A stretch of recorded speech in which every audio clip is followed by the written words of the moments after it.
Bonjour, mon nom est Hélène Ngo. Je suis chef de la clinique de maladies affectives et psychiatrie pendant au sud du nord de l'île de Montréal. Je suis également professeure agrégée de clinique à l'Université de Montréal. Je vais vous parler aujourd'hui des approches thérapeutiques centrées sur les proches des individus avec un trouble de personnalité limite et vous présenter un bref survol de la littérature. Mes conflits d'intérêts sont les suivants. Je reçois des droits d'auteur d'un livre sur la thérapie cognitivo-comportementale et je suis mentor au Center for Mindfulness Studies de Toronto et je reçois des honoraires pour superviser des candidats à la certification à MBCT. Aujourd'hui, je vais vous présenter une brève description des principales approches thérapeutiques centrées sur les familles et également un survol des résultats des essais cliniques qui en étudient la faisabilité et l'efficacité pour cibler la détresse chez les proches.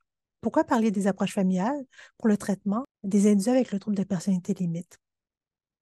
Les gens qui souffrent de troubles de personnalité limite ont des problèmes de régulation émotionnelle, impulsivité, qui peuvent les amener à avoir des comportements autodommageables et faire des tentatives de suicide, qui peuvent les amener également à avoir différents troubles mentaux, dont des troubles liés à l'utilisation d'alcool, de substances, les troubles alimentaires, des dépressions, de l'anxiété, un trouble de contrôle des impulsions.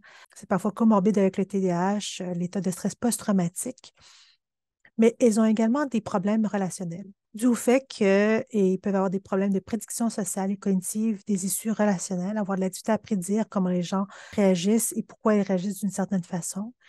Ils peuvent avoir un déficit des compétences interpersonnelles pour obtenir ce dont ils ont besoin de façon efficace et un attachement insécure qui les laisse avec une grande crainte de l'abandon. Ces difficultés interpersonnelles se manifestent aussi avec leurs proches, avec leur famille, qui peuvent devenir en quelque sorte des agents de sécurité pour assurer la sécurité de la personne qui peut avoir des comportements autodommageables. Un coach pour les encourager à utiliser leurs compétences, des soignants lorsque la personne se sent impuissante et également un avocat pour défendre les droits de cette personne qui réclame des soins et des services de différentes instances. Le taux de personnalité limite amène une souffrance chez les personnes qui présentent un trouble de personnalité, mais également sur leur famille. Les familles des gens qui ont un trouble de personnalité limite peuvent se sentir stressés et à la longue sont moins capables de s'adapter aux différents événements, peuvent se sentir épuisés, déprimés, anxieux, avoir beaucoup d'inquiétudes, être soumis à des traumas, avoir des deuils, de la douleur, des tourments, un sentiment d'impuissance, une diminution du sentiment d'autonomie. Ça peut engendrer des problèmes de couple, des problèmes familiaux. Tout le monde ne s'entend pas sur comment gérer les problèmes. Ça amène un fardeau perçu qui est plus grand que dans d'autres troubles mentaux, comme par exemple la schizophrénie. Les familles sont soumises à un stress chronique, traumatique, un désespoir prolongé, à la longue même une diminution du soutien social. Les gens ne savent pas comment aider cette famille, de la culpabilité, de la honte, une stigmatisation. Ça peut amener des problèmes financiers, des perturbations au niveau de la vie à la maison, le travail, les loisirs. Les familles disent dans les études qu'elles souffrent du manque de reconnaissance et de soutien des besoins du patient et de ses proches, un manque de connaissances pour répondre de façon adéquate aux requêtes. Selon les études, les interventions familiales visent à éduquer la famille au sujet du trouble de personnalité limite pour comprendre les comportements, leur offrir du soutien, les aider à comprendre le trouble, le chaos subséquent, l'impact émotionnel sur le patient, sur les proches. Donc, les avantages pour la famille peuvent être de connaître la maladie, de les encourager à mettre des limites, à valider leurs propres expériences, à prioriser leur propre santé dans un environnement bienveillant. Ça peut améliorer le bien-être de la famille. Pour le patient, ça peut améliorer l'efficacité du traitement, le pronostic à long terme, diminuer les facteurs interpersonnels qui peuvent maintenir les symptômes de troubles de personnalité limite. Ça peut amener une diminution du taux de rechute, de réhospitalisation, améliorer le rétablissement. Par contre, Hoffman souligne dans une de ses études que certaines familles qui en connaissent beaucoup sur le trouble de personnalité limite peuvent présenter un état de détresse plus élevé que des familles qui en connaissent moins. Les auteurs expliquent ceci par le fait qu'à l'époque, au début des années 2000, il y avait une fiabilité, qualité de l'information qui laissait à désirer, des controverses au sujet de l'étiologie, le diagnostic, le pronostic, qui amenaient les familles qui en connaissaient beaucoup sur le trouble de personnalité limite à être plutôt pessimistes. C'est ce qui a amené l'hôpital McLean à élaborer à la fin des années 90, un programme de psychoéducation basé sur l'approche psychoéducative développée pour les schizophrènes. Entre autres, on souhaitait qu'il y ait une diminution de la haute expression émotionnelle qui peut augmenter le risque de rechute pour la schizophrénie, mais aussi dans d'autres problèmes. Les familles identifiaient 3 domaines problématiques: la communication, la gestion de la colère, la gestion de la suicidalité. Dans ce document qui se retrouve encore sur Internet, on conseille aux familles d'aller lentement, de reconnaître que c'est difficile de changer, de revoir ses attentes à la baisse pour aller au rythme du rétablissement de la personne qui souffre de troubles de personnalité limite, d'offrir un environnement familial calme où on garde son sang-froid, on maintient des routines familiales, on prend le temps de se parler, pas seulement des problèmes, mais aussi des choses qui vont bien. On donne des suggestions pour gérer les crises, donc d'être attentif, mais de rester calme, de ne pas être défensif face aux critiques, de ne pas ignorer les comportements autodestructeurs qui demandent de l'attention, de rester à l'écoute, d'aborder les problèmes, collaborer avec la personne qui présente le problème et d'être constant. Pour régler les problèmes familiaux, on suggère de demander à la personne qui a un trouble de personnalité limite quelle est sa perception du problème, qu'est-ce qu'elle peut faire pour le régler et qu'est-ce qu'elle veut que la famille fasse pour l'aider. On agit de concert avec la personne qui présente un trouble de personnalité limite et par l'équipe traitante. Le programme qui a fait l'objet du plus grand nombre d'études est celui de connexion familiale qui va vous être présenté par les intervenants de SashBear. Dans ce programme, un clinicien ou un membre de la famille formé anime des groupes de psychoéducation, 12 séances hebdomadaires où on présente une psychoéducation sur les critères, la phénoménologie du trouble de personnalité limite, sur la dysrégulation émotionnelle, sur le modèle transactionnel du trouble de personnalité limite. On aide les familles à acquérir des compétences pour répondre de façon habile, pour soutenir l'être cher lorsqu'il est dysrégulé, pour créer un environnement validant, diminuer le jugement, atteindre une vision dialectique où il n'y a pas de vérité absolue. On enseigne à être plus efficace sur le plan interpersonnel, à pratiquer la pleine conscience, régulation émotionnelle, tolérer la détresse, et on enseigne à valider. Ce groupe offre un réseau de soutien pour les participants qui peuvent comprendre les forces, les besoins des familles et permettent de discuter des comportements autodommageables, des sentiments de rejet, colère, tristesse, les idées suicidaires. Le modèle transactionnel postule qu'il y a une influence réciproque entre la vulnérabilité émotionnelle, la dysrégulation de l'être cher et la réponse invalidante des proches. Quand l'individu avec un trouble de personnalité limite est capable d'exprimer de façon plus exacte ses sentiments, et que la famille est capable d'offrir une réponse validante, ça permet d'établir un cercle vertueux où il y a une désescalade au niveau des émotions et des agirs. On va aider les familles à progresser par étapes dans l'apprentissage de la réponse validante.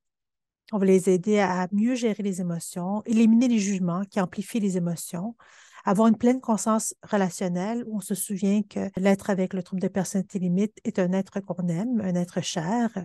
On essaie la famille à mieux comprendre comment se sent la personne, son expérience, ce qui l'amène à agir ainsi.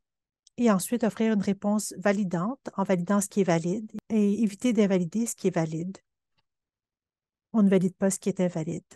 On vise la voie du milieu dans les polarités familiales, comme par exemple, on évite de dire que c'est la faute du parent ou la faute du patient.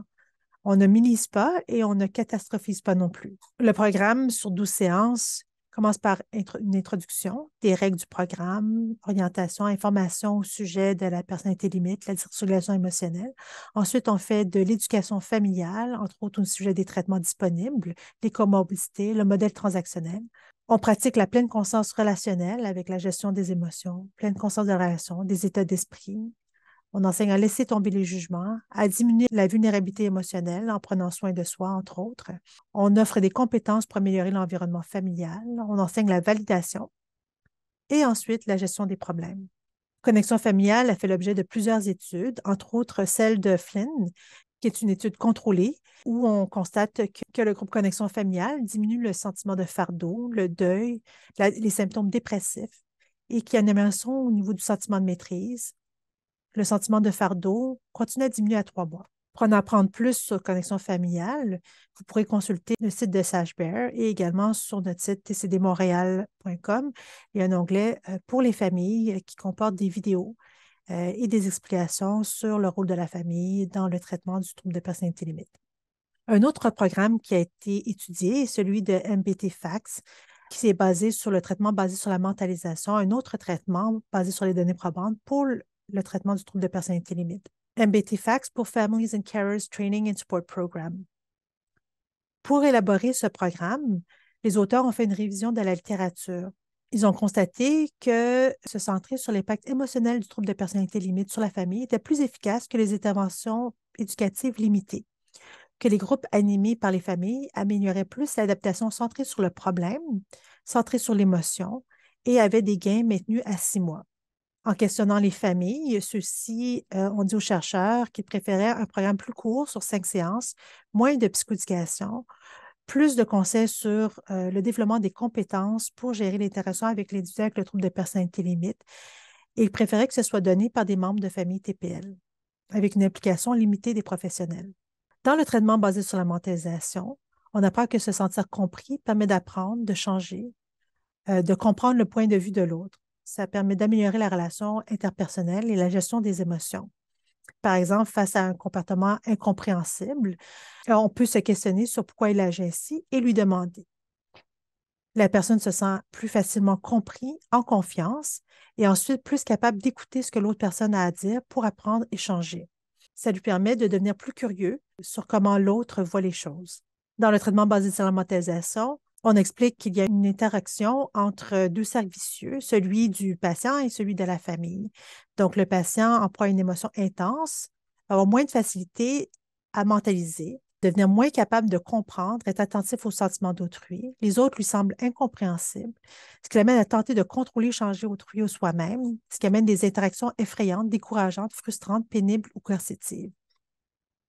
Ceci amène des émotions intenses chez la famille qui, elle-même, moins capable de mentaliser, de comprendre ou porter attention aux sentiments d'autrui. L'autre lui semble incompréhensible. La famille tente de contrôler, changer les autres ou soi-même, et ça amène des interactions effrayantes, décourageantes, frustrantes, punibles ou coercitives. Ceci augmente donc les émotions intenses et les deux cercles vicieux sont en interaction. Dans le programme MBT-FACS, il y a 5 séances. La première porte sur une introduction. Ensuite, on voit la pleine conscience et la mentalisation. On pratique la pleine conscience pour gérer la réactivité des proches. On pratique le discours mentalisant dans le processus interpersonnel.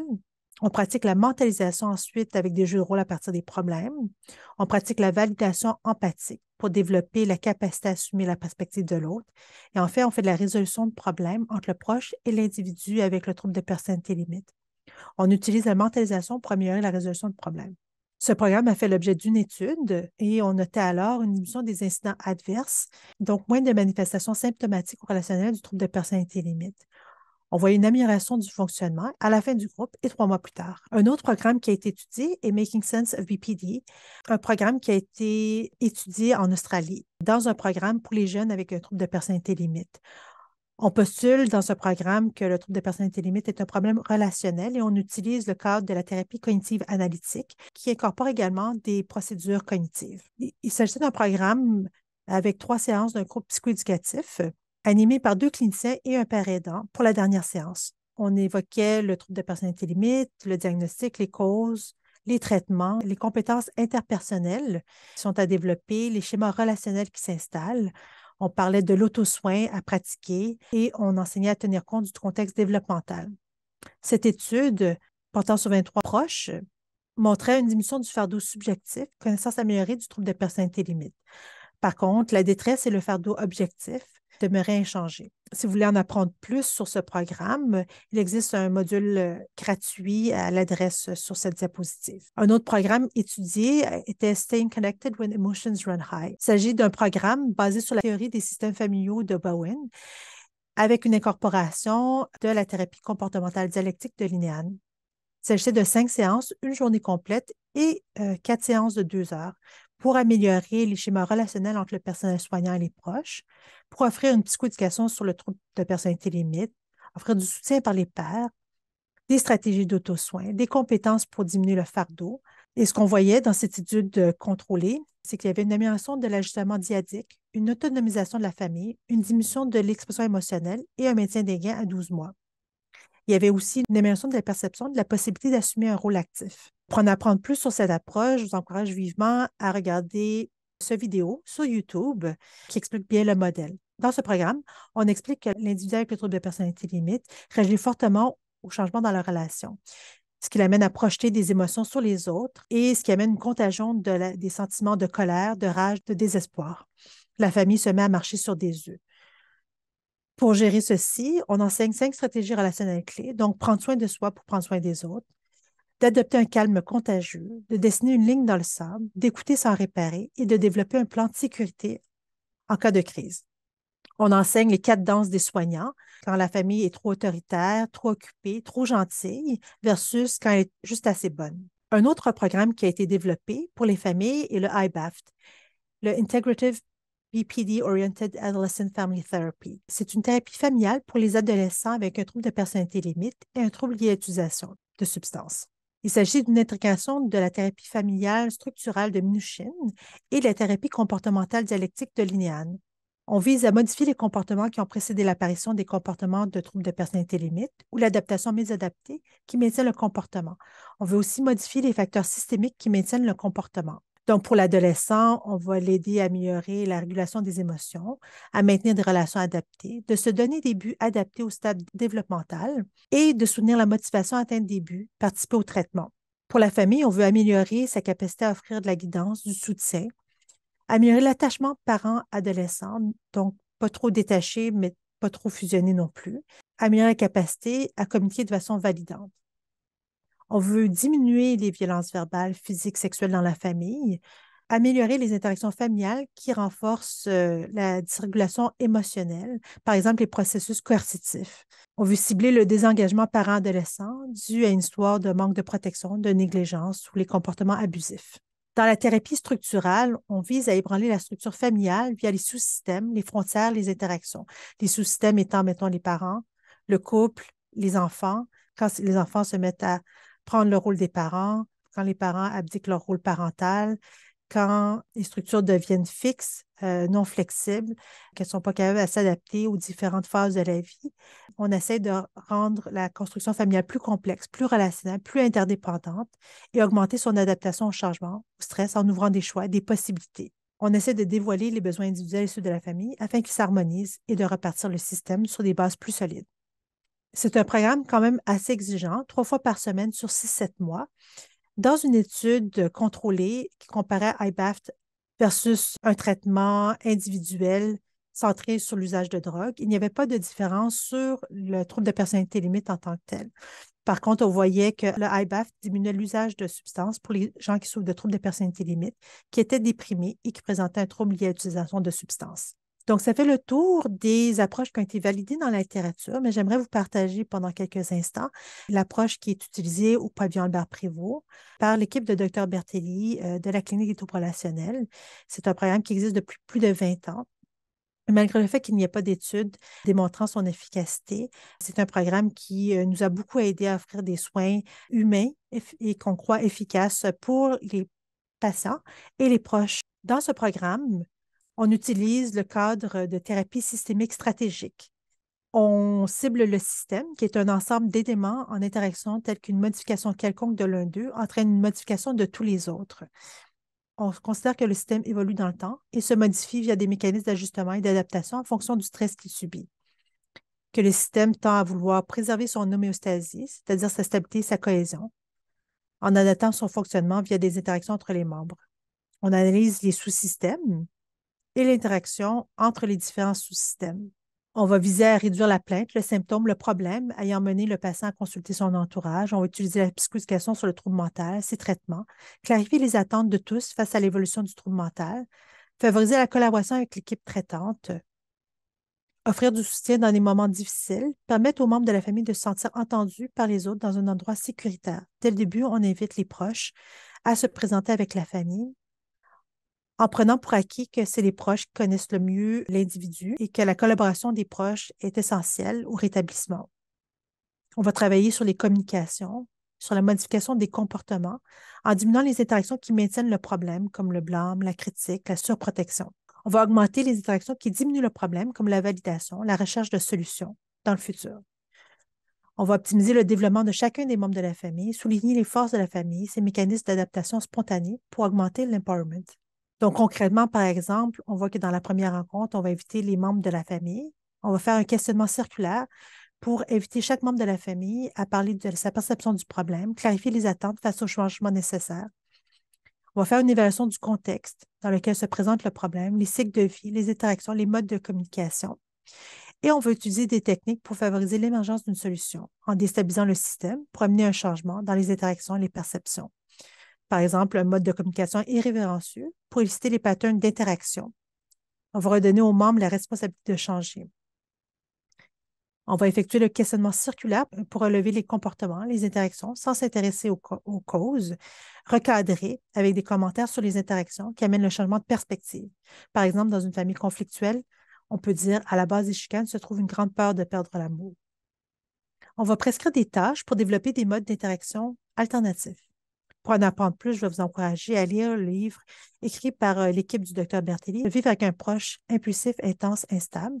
Un article écrit par Dr Bertelli et Dr Bellil dans Revue Santé mentale au Québec et un mini-guide sur Psychopap sur la thérapie systémique.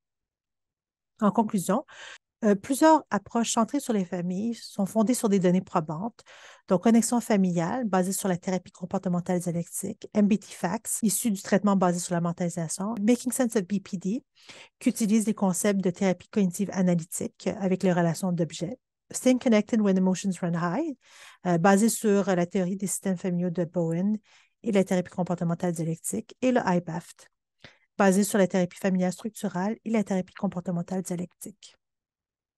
Merci.